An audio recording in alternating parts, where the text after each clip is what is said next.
Merci beaucoup d'être ici. Merci à vous. Tout d'abord.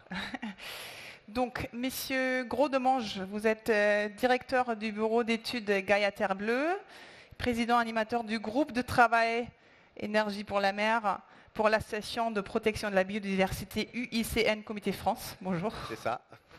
C'est compliqué. Hein. Et l'UICN a publié un guide en 2020 avec des recommandations pour justement réduire l'impact des projets dans l'éolien offshore, sur la biodiversité. Qu'est-ce que vous dites dans ce guide ? C'est ça. Donc j'ai quelques slides à passer éventuellement, si ça marche, pour un petit peu introduire le sujet. Alors c'est moi qui ai la main avec ce machin. Donc si j'appuie, ouais, ça marche, génial. Je voulais juste rappeler un petit peu qu'il ne faut pas confondre changement climatique, on en parle beaucoup évidemment. Alors voilà, on a la courbe, l'évolution de la teneur en CO2 depuis l'arrivée de l'homme et on va dire les derniers 100 ans, qui évidemment, on le sait bien, changent profondément notre environnement et notre planète. Mais comme on dit, un train peut en cacher un autre, et il y a aussi une problématique de l'érosion de la biodiversité. Et ça, c'est une autre réalité que souvent on oublie. Et la preuve en est, par exemple, sur ce petit graphe, on voit qu'en 10 000 ans, on est passé d'une faune plutôt de vertébrés sauvages à une faune à 1%, à plus que 1% de vertébrés sauvages par rapport à 99% de vertébrés domestiques qui sont essentiellement des vaches et des moutons. Donc on voit bien qu'on a une perte de biodiversité importante. Et évidemment, on a aussi des causes et des solutions. Donc le changement climatique, ça, vous le connaissez mieux que moi. Par contre, les solutions, notamment pro négawatt, que je trouve assez intéressant, c'est bien sûr la sobriété. On vient d'en parler juste avant. Il faut donc être plus sobre, consommer moins. Si on ne consomme pas moins, on n'arrivera pas à s'en sortir. Il faut être plus efficace. Donc l'efficacité énergétique, donc soit produire mieux, soit isoler mieux. Et puis derrière, il faut développer le renouvelable, puisqu'on ne pourra pas non plus s'en sortir si on ne fait pas ça. Par contre, sur la problématique de la biodiversité, on a 5 causes très importantes. La première, c'est la pollution des milieux, évidemment, le plastique dans la mer, le rejet de contaminants dans l'atmosphère, etc. La surexploitation des espèces, donc ça rejoint aussi, par exemple, la pêche, qui peut poser certains problèmes, la surexploitation bien sûr de poissons. Et puis, on a la perte d'habitat. Donc, c'est-à-dire soit l'urbanisation, mais aussi la consommation d'espace pour d'autres vocations. Quand on va mettre des éoliennes en mer, on génère de la perte d'habitat. Et puis, les espèces exotiques envahissantes, qui sont un vrai problème. Et enfin, le changement climatique. Donc, vous voyez que le changement climatique est aussi une cause de l'érosion de la biodiversité, mais pas que. Alors, évidemment, les solutions pour essayer de sauvegarder notre biodiversité, ces 2 points, c'est appliquer la méthode ERC, c'est-à-dire éviter, réduire, compenser sur tous les projets. Et puis c'est aussi développer au maximum les solutions fondées sur la nature. Donc l'éco-conception. Donc ça, c'est ma petite introduction pour pouvoir un peu voir où on se situe. Et on en est où dans les EMR ? Eh bien, la problématique des EMR, vous l'avez compris, il faut développer les EMR si on veut résoudre le problème du changement climatique. Mais il faut faire attention derrière à ne pas éroder plus la biodiversité. Ça, il faut être très clair sur l'ensemble de nos projets. Il ne faut pas être la petite goutte, vous voyez, qui fait déborder le vase. Parce que la problématique, elle est souvent là. Donc effectivement, l'UICN a réalisé un document que je vous invite à lire, qui est téléchargeable sur leur site. Et je vous ai mis quelques petites recommandations, mais très très rapidement, puisque je ne suis que dans le propos introductif. Déjà, il faut être très clair, il ne faut pas se voiler la face. Il faut bien comprendre que toutes les activités humaines génèrent des pressions. Donc ça, c'est vraiment important. On ne peut pas imaginer qu'on va créer un parc éolien sans pression supplémentaire. Si on a quelqu'un qui dit l'inverse, c'est qu'il n'a pas forcément compris. Mais ça ne veut pas dire que derrière, qu'on ne peut pas rajouter des pressions. Il faut simplement voir si le milieu est capable de les absorber. Et si le milieu n'est pas capable d'absorber ces pressions, il n'y a pas 36 000 solutions. Il faut faire la place et il faut réduire d'autres pressions. C'est ça le discours qu'il faut bien comprendre. Et ça, c'est un vrai choix politique, un vrai choix de planification. Si on veut lutter contre le changement climatique, il faut développer le renouvelable, la sobriété, l'efficacité aussi. Il ne faut pas les oublier, c'est les 3 vecteurs. Et donc, si on veut mettre du renouvelable, à un moment ou l'autre, il faudra faire de la place. Et ça, il n'y a pas photo. Donc, il faut planifier et aussi, il va falloir enlever certaines pressions. Le point après, il faut appliquer évidemment la séquence ERC très très en amont. Mais pas que sur le projet EMR, sur aussi l'ensemble des pressions, quelles qu'elles soient autorisées dans le code de l'environnement ou non. Et puis évidemment après, aussi ce qui n'est pas encore complètement fait, mais ce qu'il va falloir continuer à travailler, c'est éco-concevoir, c'est-à-dire vraiment développer des systèmes qui sont éco-conçus et qui aussi se rapprochent de systèmes naturels. Et surtout, pas rester dans un mode silo, parce que souvent on étudie par exemple les poissons, le benthos, et puis on oublie un peu qu'on est face à un écosystème qui a des synergies, qui a des fonctionnements, qui a des échanges d'énergie, et donc il faut avoir aussi une vision globale.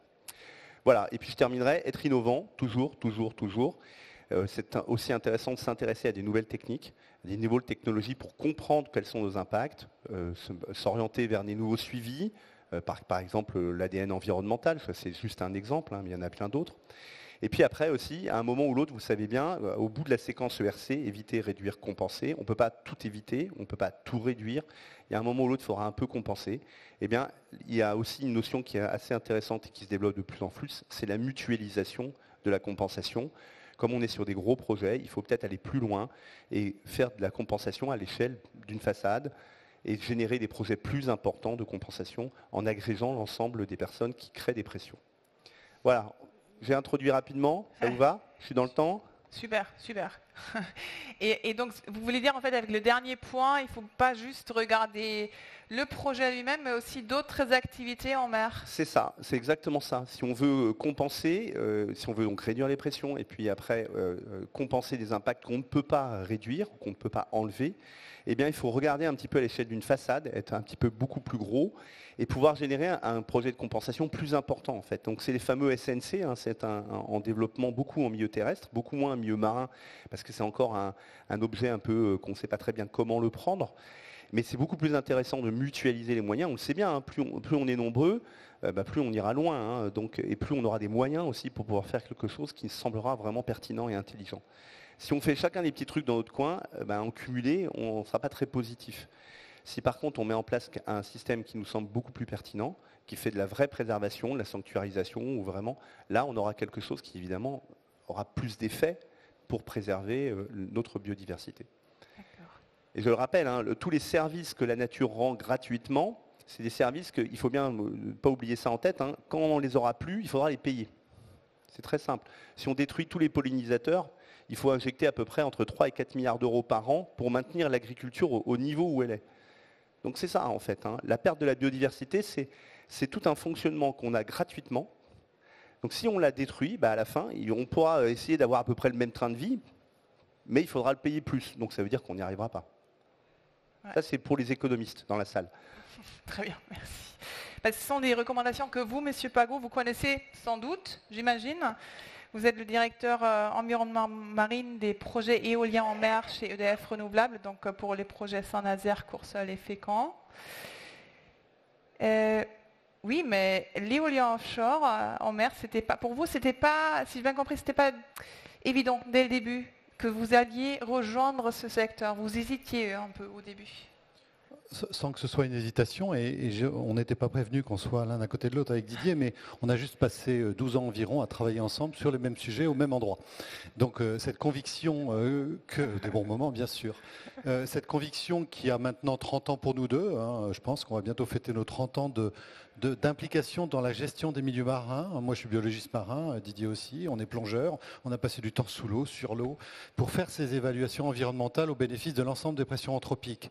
Et quand on en discutait, effectivement, cette conviction vis-à-vis de l'éolien offshore, elle est arrivée d'abord comme une sollicitation des porteurs de projets historiquement vers le milieu des années 2000. Ça a commencé dès 2003, j'allais dire timidement en France, pour faire écho au fait qu'on est très en retard par rapport aux Belges.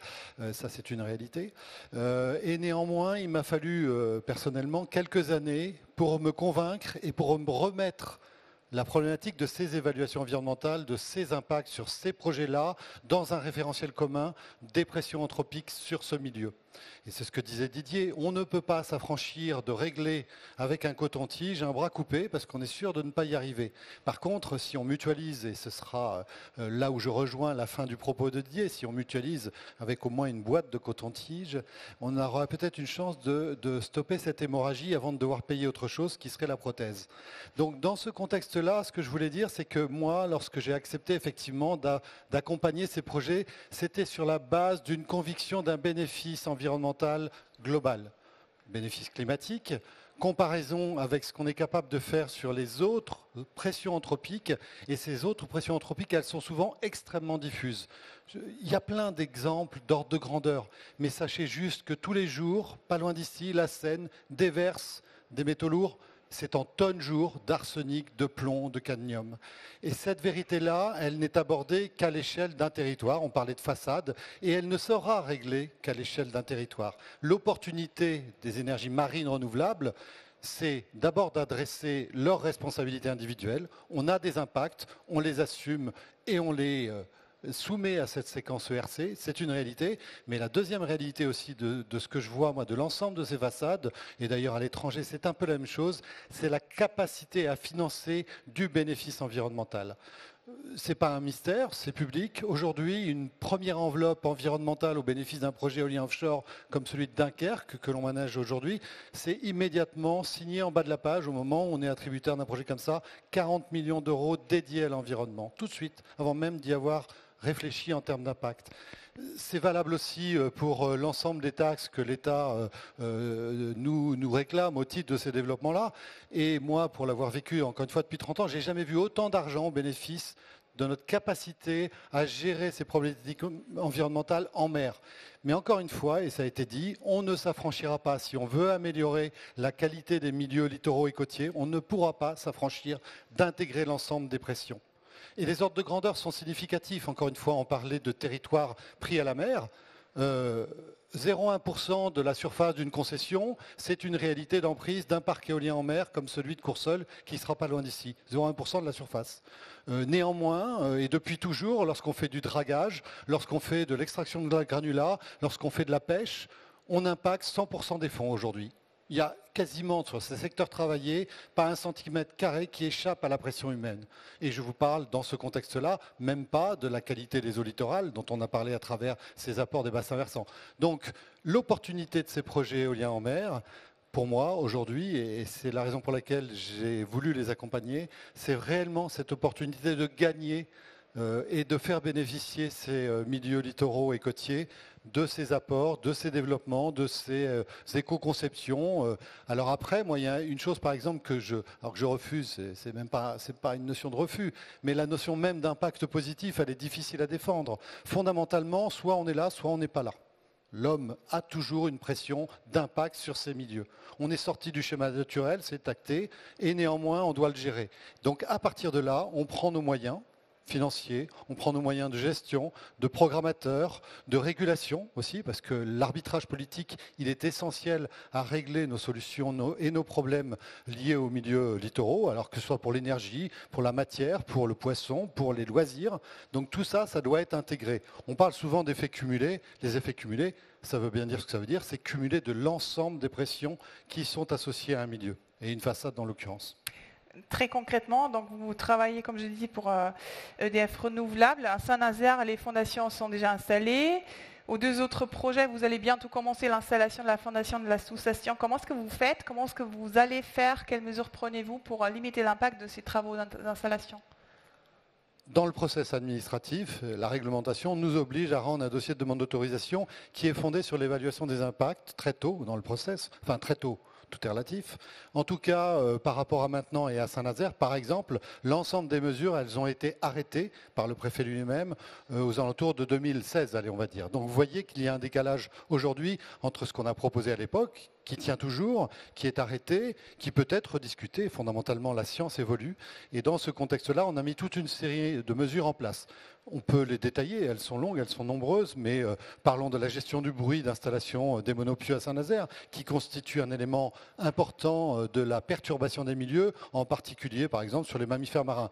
L'approche, elle a été fondée sur l'idée, non pas qu'on allait essayer de nier l'impact et le bruit à la source qu'on allait faire, c'était de dire on va protéger les compartiments, comme on dit, qui sont le plus exposés.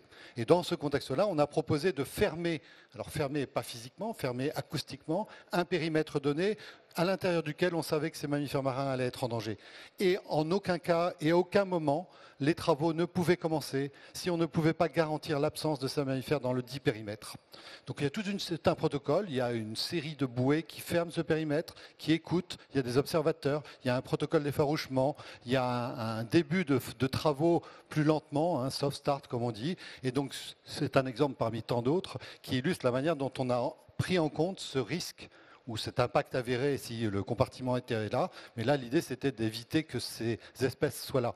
Et raisonnablement, et on l'a pu le constater pour l'installation désormais finie des fondations à Saint-Nazaire, c'est que les mammifères sont déjà de retour sur site. Sous-entendu, on les voit, on est en permanence sur site, évidemment, en mer, et les mammifères sont là tous les jours encore, alors qu'on est en phase travaux. Ce qui ne veut pas dire qu'on ne les dérange pas. Encore une fois, la présence même de l'éolienne, c'est une forme de dérangement. On va changer leur habitat, on va créer de l'attrait, on va créer cet effet récifal.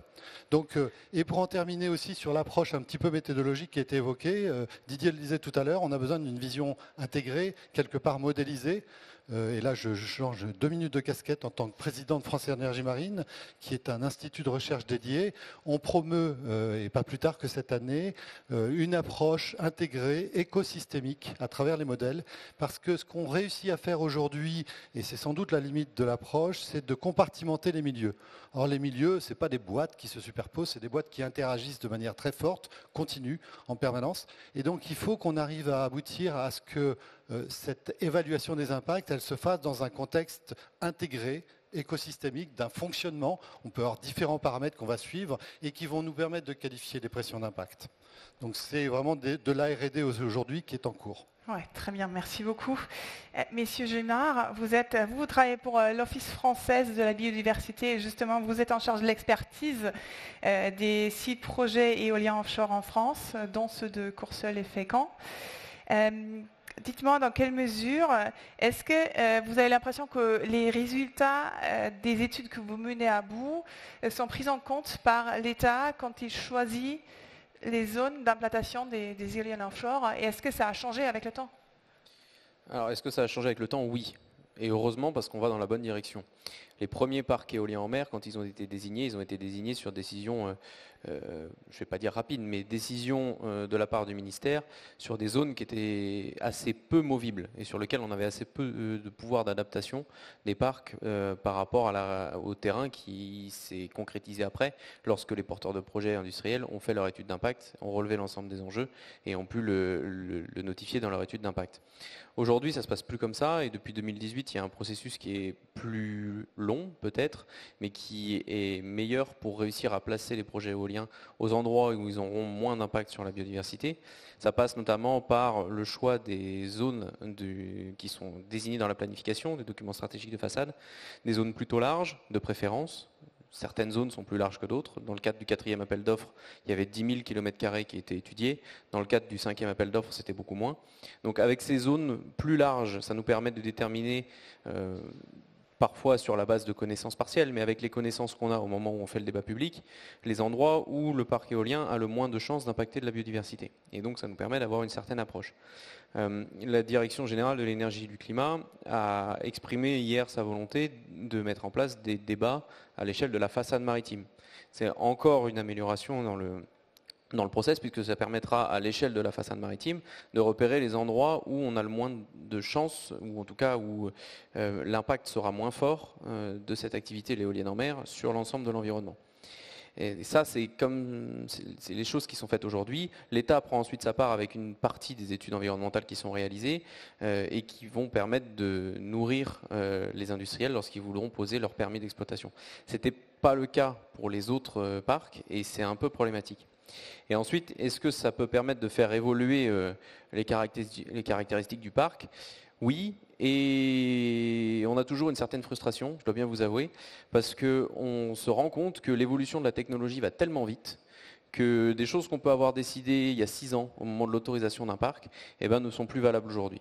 Un exemple, c'est la mise en place d'anodes sacrificielles, puisque lors des autorisations en 2016, il était indiqué la mise en place d'anodes métalliques, principalement en aluminium, qui se corrodaient pour protéger les fondations qui étaient installées. Et cette technique-là a tendance à être plutôt abandonnée au profit des anodes à courant imposé, donc c'est des anodes dans lesquelles on fait transférer un courant électrique. Et du coup, tous les protocoles de suivi, toute l'évaluation des impacts qui avait été prévue sur ces anodes à courant imposé, au final, elle n'est plus pertinente puisque ces anodes ne seront pas mis en place. Est-ce qu'on y gagne d'un point de vue de la biodiversité ? Probablement, ça reste encore à démontrer et ce sont les projets notamment de France Énergie Marine qui vont tendre, j'espère, à le démontrer, mais c'est encore en étude. Et un deuxième exemple que je voulais donner dans les techniques et l'évolution des techniques, c'est le cas des survols aériens. Beaucoup d'expertises ont été faites sur la mégafaune marine, les oiseaux, les mammifères marins, à partir de survols aériens. Et aujourd'hui, un peu tard, on s'est rendu compte qu'une fois que les parcs allaient être installés, les éoliennes allaient être tellement hautes qu'on ne pouvait pas faire voler des avions, c'était dangereux pour la sécurité. Donc il a fallu rehausser la hauteur des avions. Et donc passer d'observateurs qui étaient dans l'avion et qui physiquement notaient les espèces qu'ils voyaient, à des observations forcément par caméra, avec des enregistrements et de la détermination derrière. Donc on a un changement de technique. Donc on se pose des questions sur la comparabilité des résultats. Est-ce que ce sera mieux? Est-ce que ce sera moins bien? Et tout ça, on a besoin d'être évalué. Donc l'évolution des technologies aujourd'hui, elle est rapide. Et je dois bien vous avouer que parfois la science a tendance à arriver après l'évolution de la technologie pour évaluer l'impact. Et l'évolution, elle peut déjà être prise en compte, tout tant est qu'on a une intuition qu'elle soit un peu moins impactante pour la biodiversité ou qu'elle permette de suivre au moins avec une certaine comparabilité les résultats. D'accord, donc du coup on est encore en train d'adapter les méthodes, les méthodologies, etc., les techniques. Et je pense qu'on n'a pas fini. Quand on voit les éoliennes qui sont construites aujourd'hui juste à côté à Siemens Gamesa, on est sur des prototypes qui font 7 MW, si je ne me trompe pas. Plus 8 MW. Ah oui, non, mais les prototypes qui vont être installés sur Fécamp et Courseulles. Oui, pardon, c'est pas les prototypes. Pas les prototypes. Les 7 MW vont être installés les sur 7 Fécamp. MW vont être installés. Donc les éoliennes vont être installées, alors qu'aujourd'hui, on sait en produire des beaucoup plus puissantes. Donc on installera moins d'éoliennes dans un parc. Donc c'est un nouveau design de parc, une nouvelle évaluation des impacts à envisager. D'accord, très bien. Écoutez, merci beaucoup d'avoir parlé de ce sujet passionnant avec nous.